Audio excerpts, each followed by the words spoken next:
आप लोगों के जीवन में भी कभी ऐसा लगे कि मुझे भोलेनाथ जी का आज तक दर्शन नहीं हुआ, मुझे राम जी का आज तक दर्शन नहीं हुआ, मुझे आज तक भगवान कृष्ण का दर्शन नहीं हुआ, मुझे आज तक भगवान का दीदार नहीं हुआ, भगवान का दर्शन नहीं हुआ।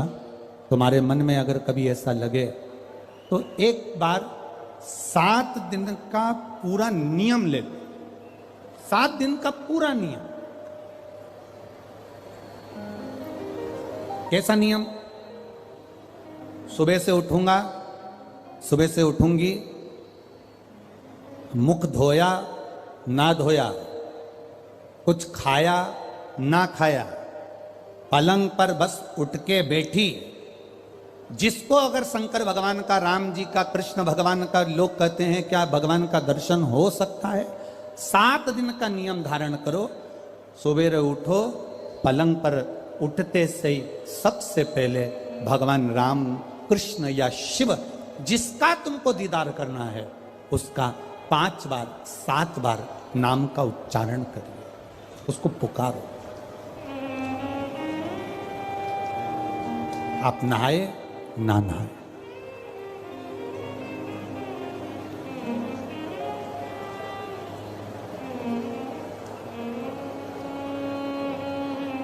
एक पत्र कल आया था, दतिया की कोई माताजी ने लिखा था।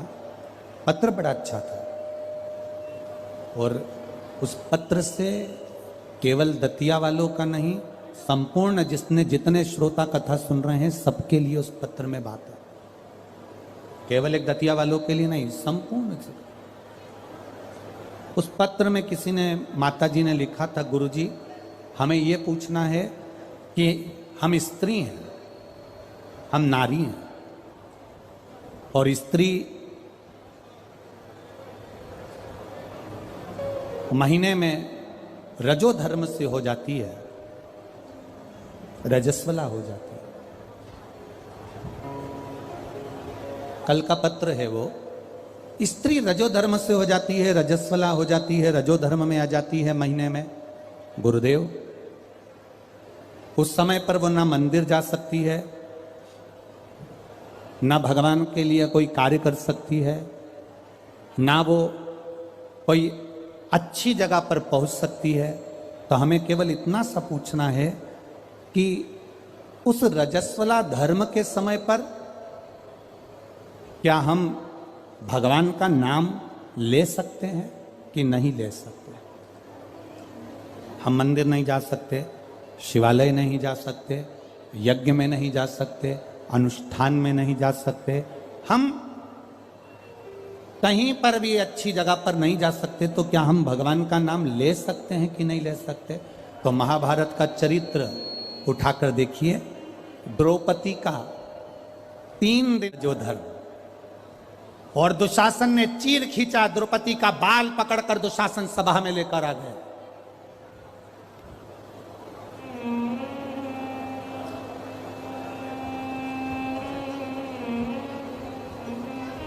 तीन दिन का रजो धर्म है द्रौपदी का, और बाल पकड़कर दुशासन सभा में लेकर आए। और द्रौपदी ने सबसे निवेदन करा, द्रौपदी ने सबसे कहा, सबसे प्रार्थना करी, सबसे बोला, पर कोई साथ नहीं दिया।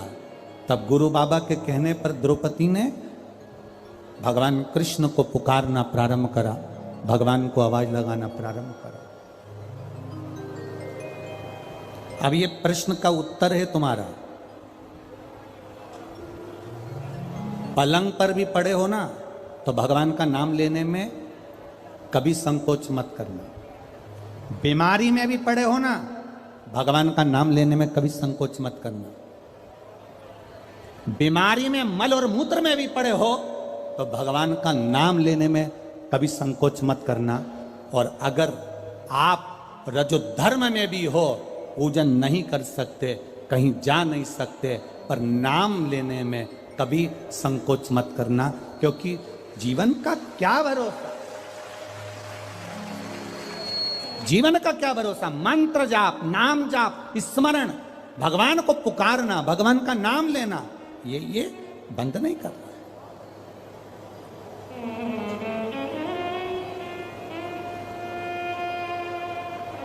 अरे खाना ना छोड़ा, पीना ना छोड़ा, हरि भजन क्यों छोड़ लिया। जाना ना छोड़ा, आना ना छोड़ा, फिर सत्संग जाना क्यों छोड़ लिया। भगवान का नाम लेने में, भगवान का स्मरण करने में, भगवान का कीर्तन करने में, हाँ आप श्रेष्ठ जगह पर मत जाइए, किसी वस्तु को मत छुओ। यहां तक शास्त्र कहता है कि अगर किसी ब्राह्मण, संत, गुरु और भगवान के लिए भोजन भी बन रहा है और आप रजो धर्म से हो तो भोजन पर दृष्टि भी मत दो। यहां तक शास्त्र कहता है, यहां तक शास्त्र कहता है। अगर भोजन बन रहा है तो भोजन पर हमारी दृष्टि भी ना जाए।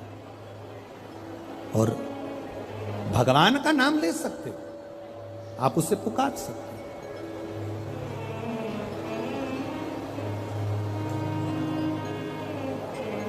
मृत्यु की घड़ी में भगवान ये देखेगा क्या उस समय पर कि ये रजस्वला धर्म में है तो अभी इसको हम मार नहीं सकते, अभी हम इसको ले जा नहीं सकते। मृत्यु की घड़ी में यह नहीं देखा जाएगा। मृत्यु की घड़ी में तो केवल तुम्हारा जो करा हुआ पुण्य है, मृत्यु की घड़ी में तुम्हारा करा गया सत्कर्म है, मृत्यु की घड़ी में तुम्हारा करा गया अच्छा कर्म है, केवल वो तुम्हारे सम्मुख में रहेगा। पुकारो, भगवान के नाम को पुकार सकते हो, बुला सकते हो परमात्मा को, पुकार सकते हो परमात्मा को, बोल सकते हो भगवान को। शिव कथा कह रही। सुयशा ने अपने पिता के कहने पर पार्थिव शिवलिंग का निर्माण किया, पूजन। बहुत सावधानी से सुनना। रजस्वला धर्म के अंतर्गत नारी भोजन भी बन रहा है तो उस पर दृष्टि ना दे। रजस्वला धर्म के अंतर्गत नारी पूजन वाली जगह पर ना जाए। रजस्वला धर्म के समय पर नारी अच्छे कर्म की ओर ना जाए। पर रजस्वला धर्म भी अगर तुम्हारा है, कोई बीमारी भी तुमको है, कोई रोग में भी तुम पड़े हुए हो, पर भगवान का नाम लेने में कोई दोष नहीं है। भगवान का नाम तुम कभी भी ले सकते हो जब तुम्हारी मर्जी पड़ेगा। 7 दिन का नियम धारण करो। सुबह उठो, भगवान का नाम लो, स्नान करा, पूजन करो, बाबा के मंदिर में जाके 1 लोटा जल समर्पित करो, घर आओ, भोजन करो।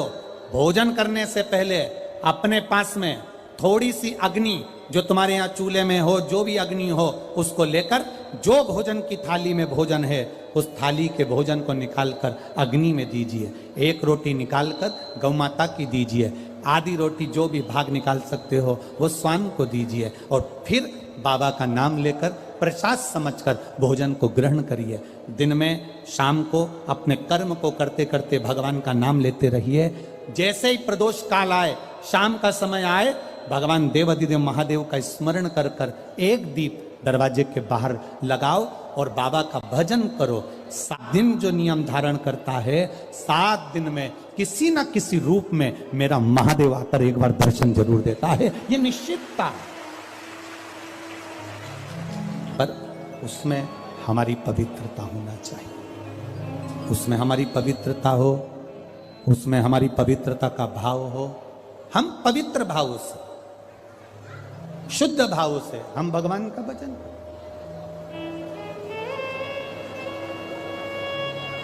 हम तो यहां तक कहेंगे, ये पार्थिव शिवलिंग का आप लोग निर्माण करते हो ना, जितने लोग भी पार्थिव शिवलिंग बनाने के लिए बैठते हो, करोड़ों में शिवलिंग बने, तो बनाते बनाते अगर किसी को उपच भी हो जाए ना, अब मैं थक गई, मैं नहीं बना रही, तो ये बोलने से पहले ही तुम जब शिवलिंग बनाओ और बनाते बनाते तुम्हारे शरीर में ऐसा लगे कि अब मैं थक गई, किसी से मत बोलो कि मैं थक गई, अब मैं नहीं बनाऊंगी, ये मत बोलो। मैं थक गई, ये मत बोलो, या ये मत बोलो कि अब मैं तो नहीं बना रही, अब मैं थक गई, तू चल रही क्या मेरे साथ वापिस, ये भी मत बोलो। आपसे नहीं बन रहा शिवलिंग बनाते हुए, आप बस उस शिवलिंग को बनाकर हाथ जोड़कर बाबा देवाधिदेव महादेव से प्रार्थना करिए, भगवान शंकर से निवेदन करिए, भगवान शिव से प्रार्थना कर कर बाबा से विनती करो, बाबा आपकी कृपा से जितना बन सका मैंने आपके शिवलिंग का निर्माण किया है बाबा। ये आपकी करुणा या आपकी उदारता या आपकी दया है जो ये मैंने बनाया है। ये आपकी कृपा से, आपकी दया से, आपकी उदारता से मैंने निर्माण किया है बाबा। ये उनसे निवेदन किया है, ये उनसे प्रार्थना करी। ऊबो नहीं, ऊबना नहीं है। हम तो कथा में भी कह देते हैं आपका मन लगे तो शिव पुराण में जाओ, नहीं तो काय को टाइम बर्बाद करने के लिए आते हो। मन लग नहीं रहा,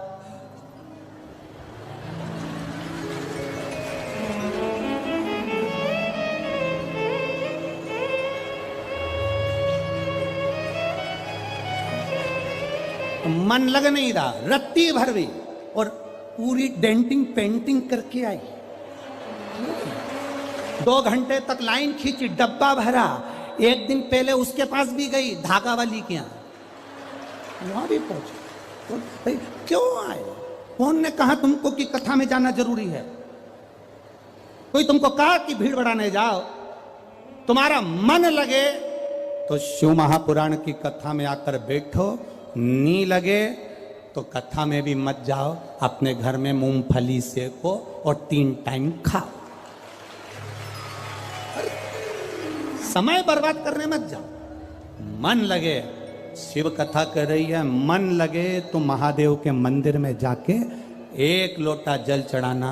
मन नहीं लगे ना, जबरदस्ती मत जाना कि मैं तो बाबा सियोर वाला महाराज ने कहा है तो जाना तो पड़ेगा। ना ना ना, बिल्कुल मत जाओ, बिल्कुल मत जाओ। मन करे तो वो कहते हैं ना, दिल तुझको दिया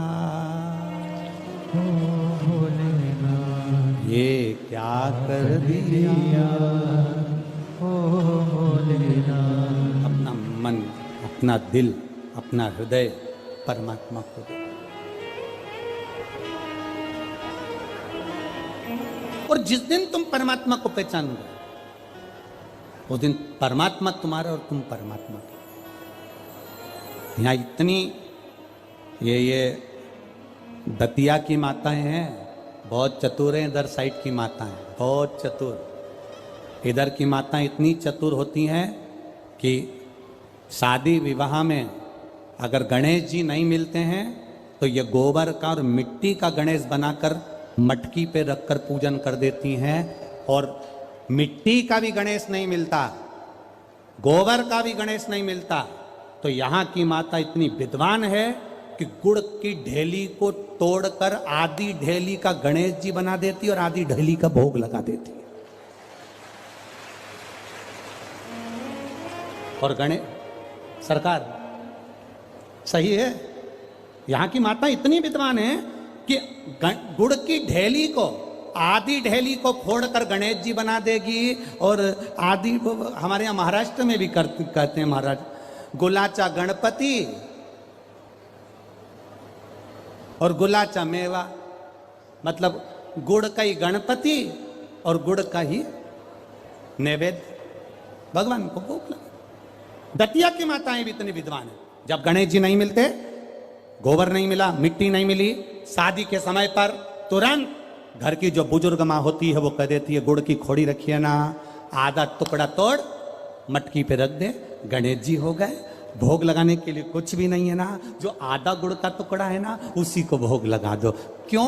गुलाचा गणपति और गुलाचा नैवेद्य। भगवान गणेश भी यही है और भोग भी उनका यही। ये हमको पहचानना।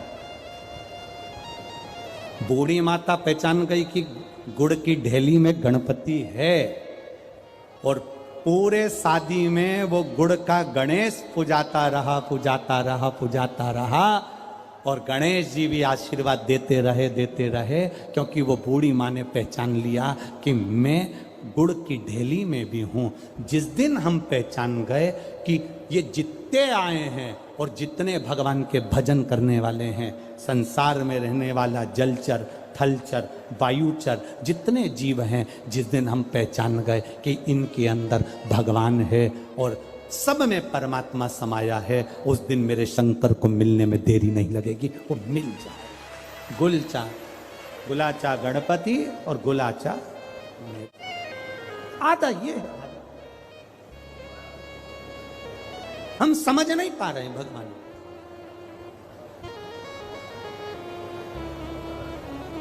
हम परमात्मा को जान नहीं पाते। सुयशा ने भगवान शिव जी की आराधना करी, पार्थिव शिवलिंग का निर्माण करने के लिए बैठी, और जो निर्माण करा, मात्र 7 दिन निकले थे सुयशा को, देवादिदेव महादेव प्रकट हो गए। मांग सुयशा, क्या चाहिए तुझको? सुयशा कहती है, मैं आपके चरणों की दासी बनना चाहती हूं, मैं आपके चरणों की दासी बनना चाहती हूं। भगवान कहते हैं, सुयशा, कितनी सुंदर बात देवादिदेव महादेव ने कही है, कितनी सुंदर। सुयशा कह रही है, मैं आपके चरणों की दासी बनना चाहती हूं, चरणों की दासी। देवादिदेव महादेव ने कहा, सुन सुयशा, मेरी धर्म पत्नी पार्वती मेरे साथ में है, मैं दूसरी नारी को अपने करीब भी नहीं आने देता। हां सुयशा, तो मेरे स्वरूप का स्नान करा, पूजन करा, अर्चना कर, निवेदन कर, बेलपत्र चढ़ा, पुष्प चढ़ा, मैं तुझे फल दूंगा। पर सुयशा, तू कहे कि मैं पार्वती जी का स्थान ले लूं, तू कहे कि मैं संगनी बन जाऊं, ये नहीं हो सकता। सुयशा, ऐ सुयशा, संत, साधु, सन्यासी, तपस्वी, साधक, उपासक, भगवान शंकर कहते हैं, संत, साधु, सन्यासी, तपस्वी, साधक, उपासक, अगर इनके सामने एक लकड़ी की स्त्री भी आ जाए ना, तो संत साधु को उसका स्पर्श तक नहीं करना चाहिए, वो श्रेष्ठ संत माना जाए। वो साधु, वो तपस्वी, एक लकड़ी की भी स्त्री अगर कोई बनाकर सामने रख दे, उसका स्पर्श ना हो, उसका स्पर्श।